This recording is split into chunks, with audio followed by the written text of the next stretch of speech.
something too. Li Yang, Scipio, watch out for Thordred, though I don't think he'll bother us now." The four mounted the slope. At the top of the ridge they halted. In the valley before them lay the vast golden bulk of the spaceship, near a streamlet that made a winding ribbon of quicksilver between its banks. There was no sign of life near the vessel. They descended the slope. Suddenly Marion cried out softly and gripped Cort's arm. The four halted abruptly. A shining oval drifted into view from behind a bush. It was a carrier, a glowing fog, fading toward its edges into invisibility. With more than human speed it moved toward the group. Cort instinctively thrust the girl behind him. Scipio lifted his hard fist in futile defiance.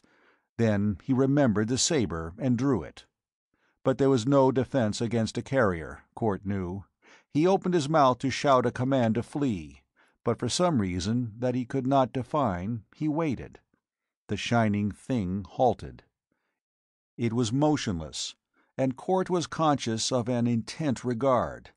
The creature was watching him. Why? Such a thing had never happened before. Always the carrier had leaped eagerly, avidly upon then prey.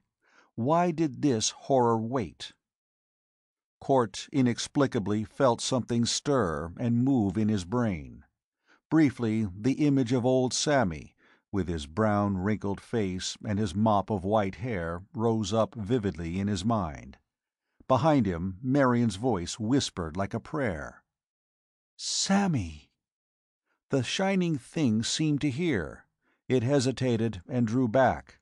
Suddenly it turned, speeding up the slope, and vanished over the ridge. "Good God!" Cort whispered through dry lips. "Marion, do you think that was Sammy?" White-faced, the girl nodded. "Yes, Steve, and I think he knew us, remembered us. That's why—" She could not go on. "Well," Scipio broke in roughly, "why do we wait? Let's go on." In silence, Cort led the way down the slope. Presently he shivered a little, and Marion glanced sharply at him. "Do you feel that too?" "What? Wait a minute. Yes, some radiation." "There," Li Yang said, pointing. Cort followed the gesture, saw the spot of light. Blazing like the heart of a blue sun, flaming with a fierce and terrible radiance, the light speck glowed upon the hull of the ship. Instantly Cort guessed what it was. The atomic energy that powered the huge motors had broken free. No longer prisoned by its guarding, resistant sheath, it was sending its powerful vibrations out like ripples widening on a pool. "Don't go any closer." Cort clutched Scipio's arm, halting him. "That's dangerous. It can fry us to a crisp." "Gods!" The Carthaginian stared. "Is that true? A mere glow of light?" In theory, Cort knew something of atomic energy, though it had never been achieved practically on Earth. In the old days, men had feared that unleashed atomic energy would destroy the whole planet, its fiery breath spreading swiftly like a poisonous infection. But Cort knew there was no sign of that. The rate of matter consumption was far too slow. In 1,000 years the valley might be eaten away, but not in 5 years or 5 minutes. "Scipio!" The faint cry came from nearby, startling them. The Carthaginian's hand flew to his sword as he whispered, "Jansiah!" And again came the cry, plaintive, gull-sweet, infinitely sad, "Help me!" With a muttered oath, Scipio whirled and ran. Cort followed at his heels. A mound of bushes clustered 100 feet away, and in its shelter lay Jansiah. The fading moonlight washed her hair with gold. She lay broken, dying. "Jansiah," Scipio said tonelessly. He dropped to his knees beside the girl and lifted her in his mighty arms. With a tired sigh, she let her head fall on his bronze shoulder. My back." After Cort completed a hasty examination, his eyes met Scipio's. He did not need to speak, for the Carthaginian nodded slowly. Jansaya's torn gown and bruised limbs told how she had dragged herself toward safety.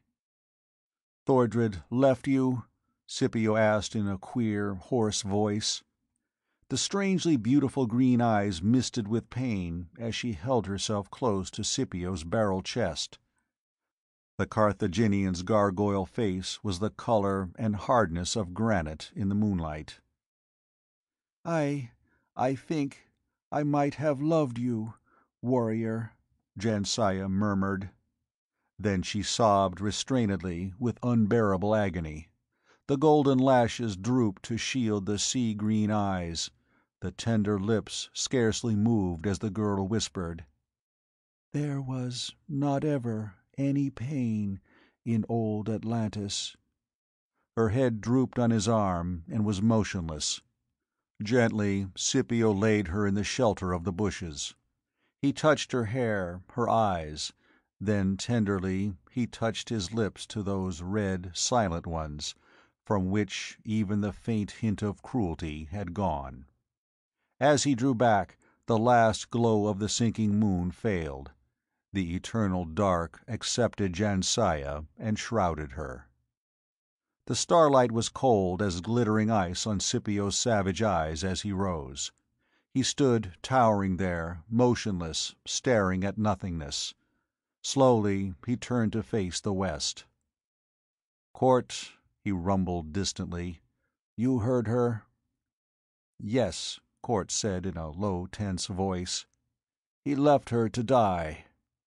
Abruptly, the Carthaginian's face was that of a blood-ravening demon. The mighty hands flexed into talons.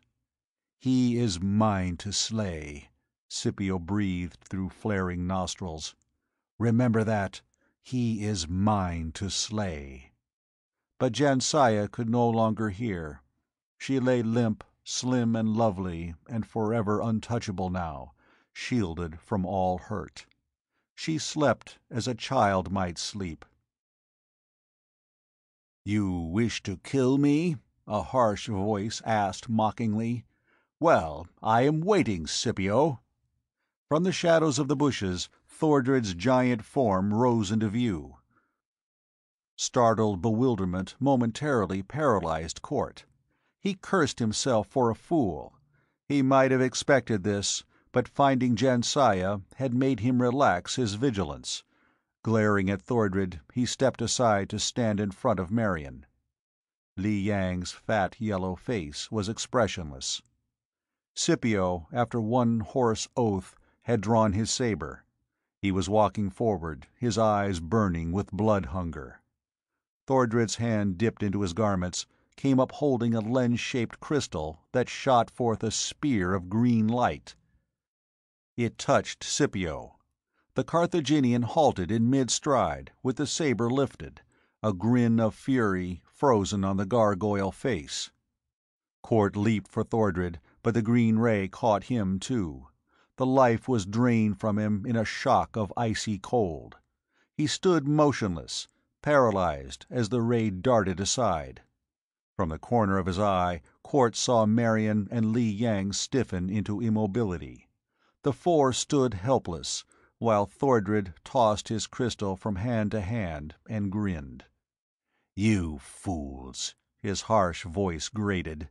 "So I did not kill you that other time, did I, Court? Well, I shall rectify that omission now. If not for the interference of all of you, I should never have lost the ship. Yet I can still have my vengeance."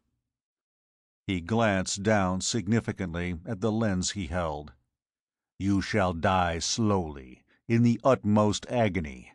You shall burn gradually as I increase the strength of the ray. After that, I do not know what I shall do. Perhaps I can build another ship. The knowledge I have stolen should enable me to do that. But that comes after my revenge." The bearded face was murderous in the moonlight. The crystal flashed a ray that struck Court on the chest. The green light turned yellow. Simultaneously, blinding pain racked the man. He smelled the odor of his own